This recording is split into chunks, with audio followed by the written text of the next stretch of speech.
and Levis. Yes. So the incredible commercial, I'm pretty sure everybody has watched it multiple times at this point.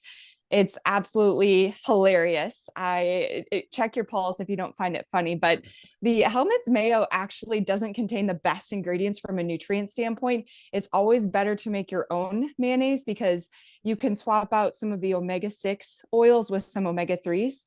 So for example, you could swap out the canola oil and you could add in avocado oil, and that'd be a healthier modification, which I don't believe that Hellmann's actually has that modification, but mayo in itself is not bad. I'm a dietitian that takes the all foods fit approach, and it really is about the dose, Johnny, and not so much that foods are good or bad. It's just some are more optimal than others. But mayo does contain citric acid, which actually can reduce blood pressure. So there are some health benefits to it. And in the commercial, he had spread it across some toast, and hopefully that will help him spread the ball down the field this season. But as far as the nutrient profile, he had toast and he had the mayo on there. So I do hope that he adds in some protein to power up his day, because protein is critical as well. Definitely. All right. So I've heard another actually quarterback, Tim Tebow's he was the first one I heard to put butter in his coffee. And I'm sure it started before that and he learned it from somewhere. But that keto mindset, in a way, or that keto diet that he follows, Levis talked about mayo in his coffee, which I definitely hadn't heard until he said that. What have you seen regarding that? So he actually, if you look at his draft profile, he doesn't, it was a joke. He was at some restaurant with his girlfriend, I believe, and he had put mayo in his coffee as a joke, but he actually consumes almond milk and stevia. And I looked at that draft profile to figure that out. So it's hilarious, but people who put butter in their coffee, keep in mind, that's a lot of calories and it's a lot of fat. And it'd be more optimal if we actually added some milk or even a little bit of, Greek yogurt that can make it fluffy and creamy and higher protein. But I think that it is completely ridiculous that people are putting sticks of butter in their coffee. The mayo is actually funny. So I find that hilarious. But that video was, I guess it was a complete joke, but it went viral. So it's pretty fantastic. Definitely. So I guess I got tricked there. Why? I mean, I think we know why, but just for everyone out there, why is mayo not healthy?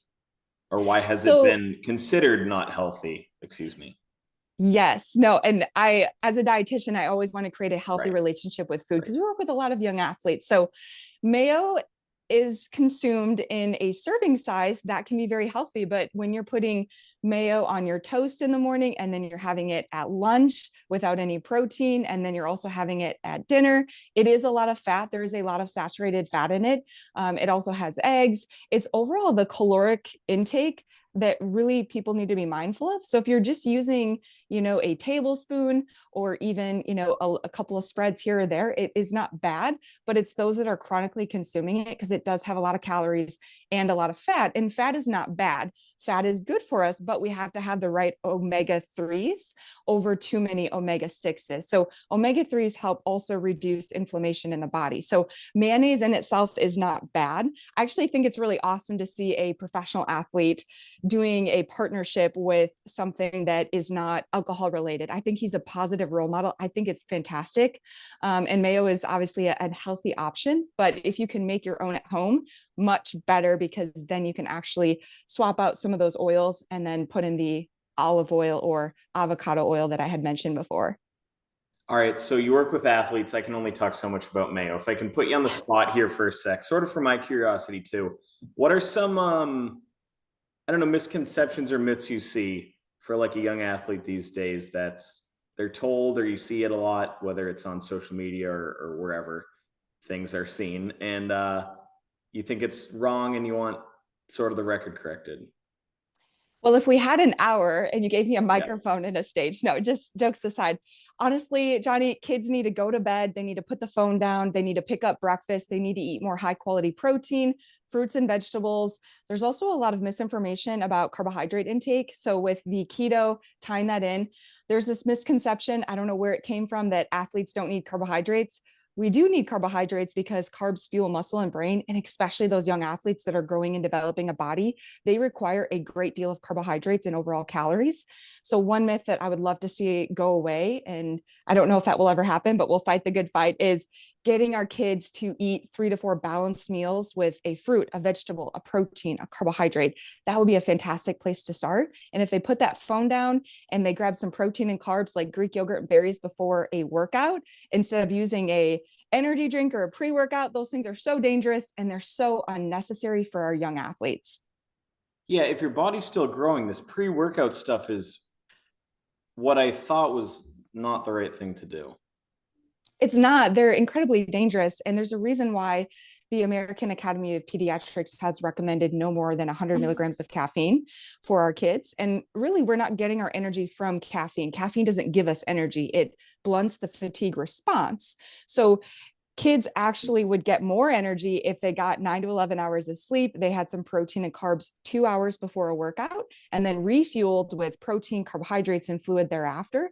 And we work with a lot of families on this, and even pro athletes, recreational athletes, those running 10Ks, Ironman, triathlons, all those. Every athlete has a different recommendation for calories, carbs, protein. So what I would like everybody to know, whoever listens to this, remember that it always depends. What's healthy for one may not be optimal for another. So just getting back to the basics and eating real food, being mindful of your quality protein, carbohydrate choices would help a lot of people if they just started there and had balanced meals and stop skipping meals, stop skipping breakfast, because then you start the day off on the wrong foot. Your blood sugar is like a roller coaster. You're hungry, you're cranky, you're thirsty. It's not good. And then you end up reaching for something high calorie like a BLT or donuts, jokes aside. Definitely. So, and you sort of, to go off your point with the carbohydrate bad mentality. I'm from New England. Tom Brady was my hero, still is. And I was trying to lose a few pounds and did a little modified version of his, diet, modified because it's so crazy and there's so many rules. But I don't know how much you know about that or that process. But one thing my dad and I would talk about is, well, you gotta get there first, and then you can do his little thing. But you gotta, I don't know. It seemed very unsustainable for a young athlete. Well, absolutely. So going back to the basics, that's what we do best. My team and I, again, we are not professional athletes. We don't have all the money. We don't have all the resources. We don't have a private chef. Keep in mind too, that you're growing and developing a body. So bone, muscle, brain is going to need carbs, calories more so than a sedentary adult that's in their 30s, 40s, etc. So the biggest thing when you're trying to lose weight, the biggest mistake people make is they slash their calories, they skimp on protein, and they feel terrible, and then they end up overeating, and then they actually gain weight. So eating in a calorie deficit is incredibly sustainable, and we help people do it all the time by slowly reducing your calories. Number one, you need to know what you're eating, just like tracking your spending. Log your nutrition in an app, then understand, okay, I'm consuming 2,500 calories. I need to lose weight. So if I want to lose 1 pound a week, I'm going to have to be in an average of 3,500 kcal deficit. So you could easily do that by reducing your calories by 300 to 500 one day at a time, right? And just being consistent, not eliminating entire food groups. And most people, they get really fatigued when they cut carbs too low. So you can easily lose weight and still eat carbs if you're eating in a calorie deficit. That's all it comes down to. And if you eat high protein, I always tell people, rule of thumb, 30 to 40 grams of protein at each meal, and then 10 to 15 grams of protein at snacks. This has helped a number of clients and athletes lose fat. And we know that because we have them do a body composition scan. We have them track their nutrition. It is not as complicated as people make it, but people have this all or nothing mentality, Johnny, and they go to extreme, like Tom Brady, amazing athlete, one of the best. I don't question his tactics, but when it comes to our kids, they need more calories and nutrients, and they need carbohydrates because carbs fuel muscle and brain. Well, sorry I got all over the place there for a second, but I do appreciate everything and the short notice, and we'll probably be airing this Friday morning. That sounds great. Thanks so much for your time. And if anything else pops up, you just let me know. I'm very passionate if you can't tell already. Absolutely. I really appreciate it. And I will, I'll get you a link and everything and tell you exactly. It won't be the full convo, or I don't know what you've done with Jen and Erica before, but we'll pick some sound bites out and it'll be great. That sounds fantastic. Thanks so much. You have the best day ever. Awesome. You too. Great to meet you. Yep, you too. Bye-bye.